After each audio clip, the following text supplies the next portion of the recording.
Почитувани гледачи, еве неповторно назад во живот студиото на МТМ телевизија.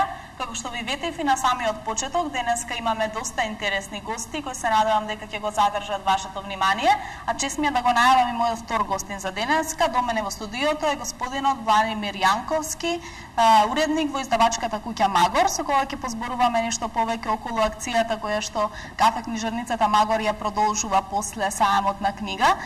За што станува збор ќе ви откриеме подоцна во разговорот, да ќе позборуваме, се извинувам, и нешто повеќе околу утрешниот ден кој се одбележува како светски ден на книгата. Најпрво добар ден и добро ни дојдовте, господине Јанковски. Добар ден, ви благодарам за поканата. Така. Да ги информираме еве гледачите, јас сигурна сум дека повеќето знаат, оние особено кои што се љубители на пишаниот збор се запознаени со кафе книжарницата Магор, ја посетуваат, меѓутоа еве да објасниме на гледачите од кога постои. Значи, издавачката куќа Магор постои веќе 21 година, а кафе книжарницата Магор постои 10 години. Потребата да се направи еден таков простор во нашиот град произлезе од тоа дека немаше доволно хибридни простори. Значи, живееме во време во кое што на некој начин има премногу простори за забава, за пиење кафе и за уживање, но нема простори во кои што таа условно кажано забава ќе биде на некој начин поврзана и со одредена културна димензија, со можноста луѓето да читаат книги, да разгледуваат и така натаму. Истовремено кафе книжарницата Магор е простор каде што обично во вечерните часови се одржуваат голем број промоции, понекогаш разговори за книгата, промоции на одредени нови културни друштва, нови идеи, правци што се во културата, така што се обидовме да направиме еден хибриден простор во кој што на еден начин ќе биде присутен и главниот акцент ќе биде ставен на книгата, но од друга страна ќе биде ставен акцентот на тоа дека простор каде што може во опуштена атмосфера да се ужива. Така, тоа е доста интересна идеја. Јас ве поздравувам што еве сте се сетиле да направите една ваква кафе книжарница во Македонија, која што е единствена од ваков тип, ако не се лажам. Па мислам дека да. Така, од каде ви беше идејата за тоа? Па токму како што рековме, мислам дека во Скопје има два типа на простори. Од една страна културни простори кои што на некој начин се од поволен формат, каде што има можност да се промовираат културните настани, да се отвораат изложби, да се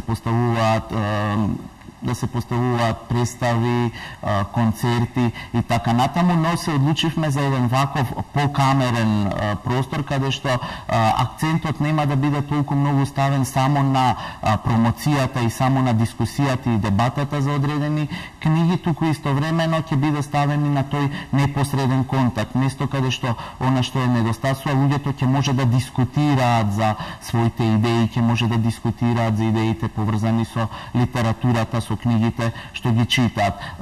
Тоа е нешто што генерално недостасува во нашиот културен простор, недостасува простор за дебата, недостасува простор за размена на идеи, недостасува простор каде што луѓето едноставно нема само да бидат опуштени и да се забавуваат, бидејќи испадна дека забавата стане единствен начин на поминување на слободното време, туку и ќе може слободно, отворено да дебатираат и да дискутираат за културата, бидејќи културата е некој важен аспект од целото општество кој што би требало да биде на некој начин генератор на новите концепции, не само во рамки на својот одреден круг, туку и во рамки на целиот начин на живот и на тој начин да го подобрува целокупната клима, би рекол, и начин на живот. Така што од таа гледна точка сметавме дека ќе биде потребен да постои еден таков хибриден простор. Така, потполно се согласувам со вас. Како што кажав и на почетокот, ве поздравувам за идејата што сте сетиле да отворите едно такво катче, да го наречеме, во нашиот главен град. Неодамна заврши сајамот на книга. Вие секако, како и секоја година, бевте дел од тоа. Колку сте задоволни од посетеноста и еве да информираме и гледачите што најмногу барале луѓето? Да, сајмот на книга оваа недела траеше еден ден подолго и мислам дека од кога ќе се спореди со изминатите години, веќе сајмот на книга го посетуваат има стандардна посетеност. Значи, таа е посетеност добра. вреди да се истакне дека во последните години се повеќе и повеќе најмладите читатели организирано дури од целата земја доаѓаат и го посетуваат сајмот на книга, но се разбира како културни работници кои што работиме во овој сектор, никогаш не треба да се задоволиме и да речеме дека тоа е доволно, туку секогаш треба да работиме на се поголема и поголема посетеност на сајмот на книга. Сајмот на книга е една од клучните, би рекол, манифестации во Република Македонија, поврзана со издаваштвото и со авторите. И од таа гледна точка, таа манифестација треба да се подржи, иако истакнам дека има уште многу нешта во кои што може да се унапредува. Именно онака како што е досега конципирана, сајмот на книги е сконцентриран многу повеќе на тој однос купување и продажба на книги. Може би требало да се размислува Сдруженијето на издавачи на Република Македонија, заедно со Сдруженијето на книжари, во координација со Друштвото на писатели на Македонија, со Друштвото на независните писатели на Македонија, со писателите, со авторите, едноставно да покренат акции во кои што сајмот ќе добие една друга културна димензија. Досега го има тоа, се организираат промоции, дебати и дискусии, но би требало тоа да се подигне на повисоко ниво со цел не само продажбата, туку и авторот, и самите книги, идејата за зошто се чита, зошто се пишува, да стане поцентрална на сајмот на книги. Мислам дека тоа е нешто што може да се направи и тоа би било еден од советите, една од насоките во кои што би требало да се движи сајмот на книга. Инаку, генерално, како што реков, да се навратам на првичното прашање, посетеноста е добра, а што се однесува до интересот, тоа е интерес кој што е некој европски или би рекол светски тренд во изминативе 2-3 децении. Станува збор за интересот е пред се насочен кон превод на прозните дела и тоа преводот на романите, особено од современите светски автори. Имавме тенденција во изминатите години интересот за македонските автори да не биде толку голем. Мислам дека се уште не е на доволно високо ниво, но се забележува дека и тој интерес за македонскиот читател, за македонскиот автор се повеќе и повеќе се зголемува. Една од стратегиите и стратешките цели како на културната политика во Република Македонија, така и на ваквите манифестации од типот на сајми на книги промоции, треба веројатно да биде уште поголемо присуство на македонскиот автор и намалување на тој јаз, тоест на интересот што постои помеѓу од една страна интересот за преводната литература и за домашните автори. Така. Вие ја продолживте акцијата од Сеимскиот попуст на вашите изданија.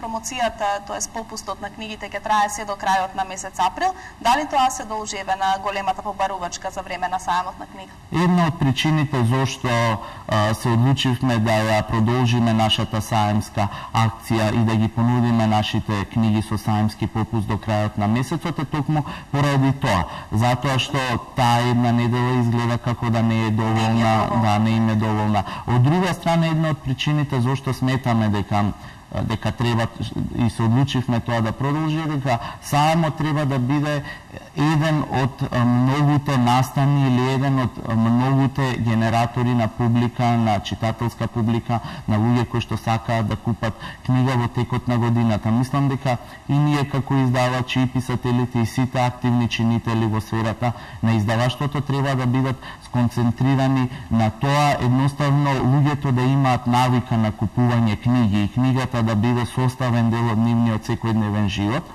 и од нивните интелектуални и културни потреби 365 дена во годината, а не само тие 5 или 6 дена додека трае сајмот на книга. Затоа што се одлучивме оваа година да го продолжиме сајмот на книга во нашата кафе книжарница Магор, за луѓето едноставно да имаат можност да дојдат до тие изданија во една порелаксирана атмосфера. Знаете каква е атмосферата на сајмот. Постојано има гужви, мешаници, можноста да се види една книга е релативно мала. Сега во кафе книжарницата Магор луѓето ќе имаат можност едноставно подолго време да поседат покрај некоја книга, да ја разгледаат, имаме тестери, може книгата едноставно да прочитаат 10-15 страници пред да се одлучат дали да ја земат или не, и затоа се решивме книгата да биде достапна по овие саемски цени и до крајот на април. Тоа е една од основните концепции на Магор, дека книгата мора да биде достапна до секого и книгата да се доживее како еден вид на културен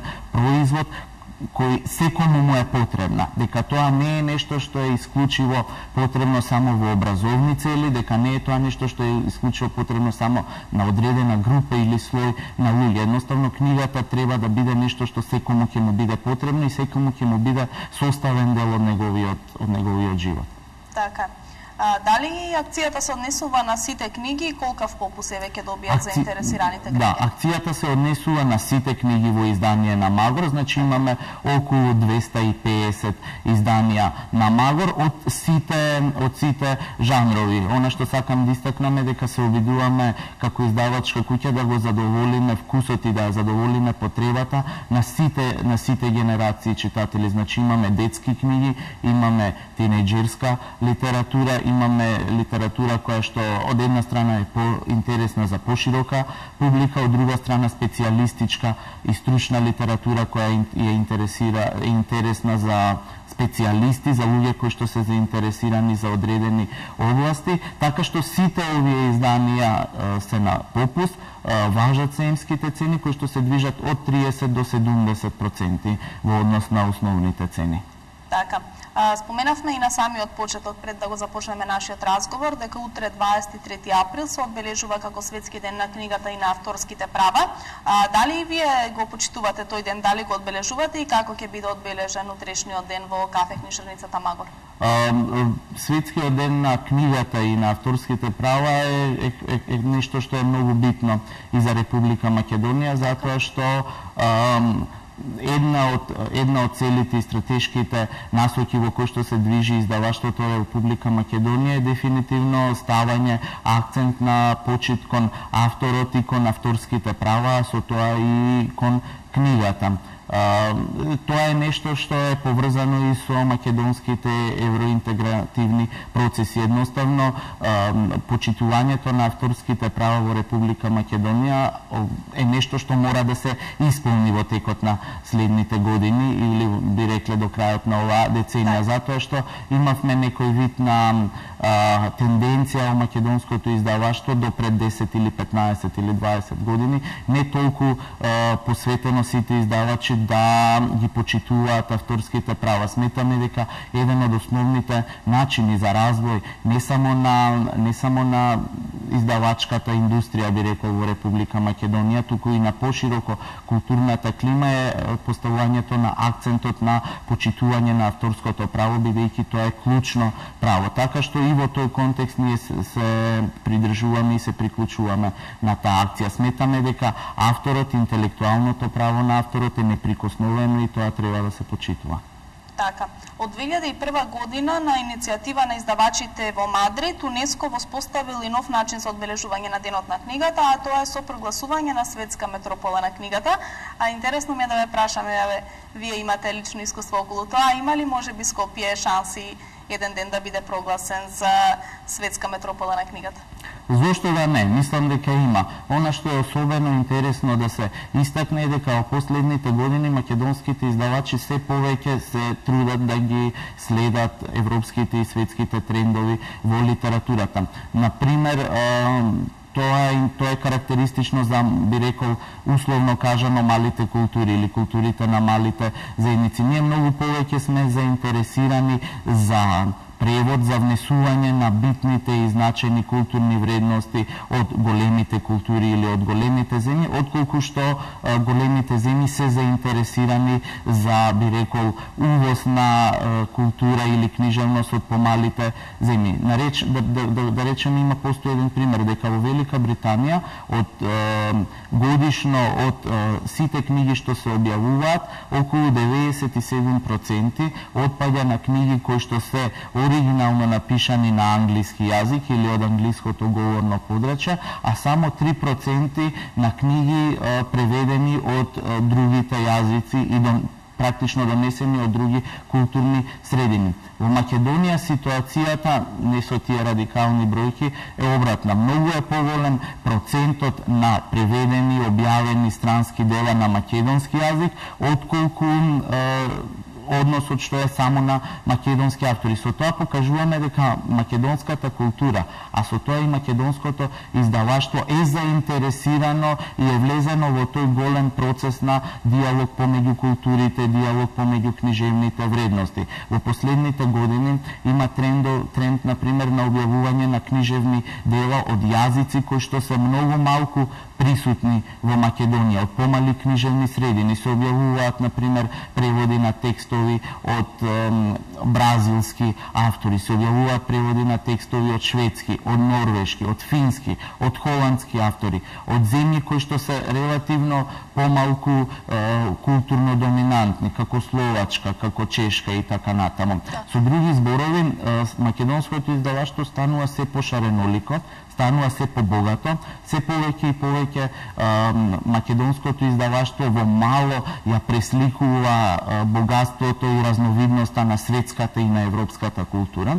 И во тој контекст сметам дека сосема е легитимно во некоја перспектива од 5 или 10 години, кога ќе се зголеми обемот на преведени дела на македонски јазик, Скопје да биде прогласен за метропола на книгата. Зошто да не? Зошто да не? Господине Јанковски, бидејќи немаме уште многу време, толку ни дозволува времето во нашата денешна емисија. Еве за крај да ве замолам една препорака до сите наши гледачи, до сите љубители на пишаниот збор, да им препорачате еве што да читаат, да речеме за време на великденските празници, кои ќе имаат малку повеќе слободно време, или да кажеме и за време на годишните летни одмори. Ваша препорака лично. Добро, ви благодарам за прашањето, бидејќи досега зборувавме така малку абстрактно, а сега ве зборувале за конкретни дела. Еве, например, од изданијата на Магор, во последно време стартувавме 3 нови едиции. Едната едиција е Звезди на светската литература, во која што се објавени преводи на важни книжевни дела од целата историја на светската литература. Втората едиција е Нобеловци, во која што се објавени 10 на 15 книги од автори добитници на Нобеловата награда. И третата е мощна интересна едиција која што се вика Европски калеидоскоп и во која ќе објавиме 9 книги од 9 различни јазици до крајот на годината. Од овие книги, например од едицијата Нобеловци, ја го препорачувам можеби најинтересниот, најинтегрантниот роман на американската Нобеловка Тони Морисон. Романот се вика Джес, мистерии од Кнут Хамсунг, во одличен превод од норвешки јазик на македонски. Тоа е роман од првата фаза на славниот норвешки Нобеловец, а од едицијата Европски калеидоскоп последниот роман што се појавува на македонски јазик на српскиот писател Владислав Бајац, Црната кутија. За најмладите читатели, за децата, препорачувам сликовницата на двајца македонски автори, Ненад Вујадиновиќ и Весна Вујадиновиќ Марком, а за читателите кои што се заинтересирани да купат македонски автори, препорачуваме еден мощен и интересен писателски проект на двајца македонски писатели, Владо Урошевиќ и Тања Урошевиќ. Книгата се вика Размена на пораки и всушност представува две новели кои двајцата автори ги пишуваат паралелно на иста тема, без да бидат запознаени со содржината на другиот. Така што од една страна представува интересен книжевен експеримент, но од друга страна самата приказна е мощна, интересна, интригантна и за пошироката публика. Така што еве тоа би биле препораките за вашите гледачи. Така. Јас ќе ви заблагодарам за вашето денешно гостување и ве ги слушнаа препораките и нашите гледачи. Се надевам дека ќе одберат нешто од тоа што вие го понудивте и се што треба да направат е да отидат до кафе книжарницата Магор, да одберат нивната омилена книга, од нивниот омилен жар и да уживаат за време на престојните великденски празници со добра книга во рака. Господине Јанковски, ви благодарам уште еднаш за вашето гостување. Ви благодарам за поканата. Секако. Почитувани гледачи, вие останете со нас. По кратка пауза се враќаме повторно назад во живо студиото на МТМ телевизија.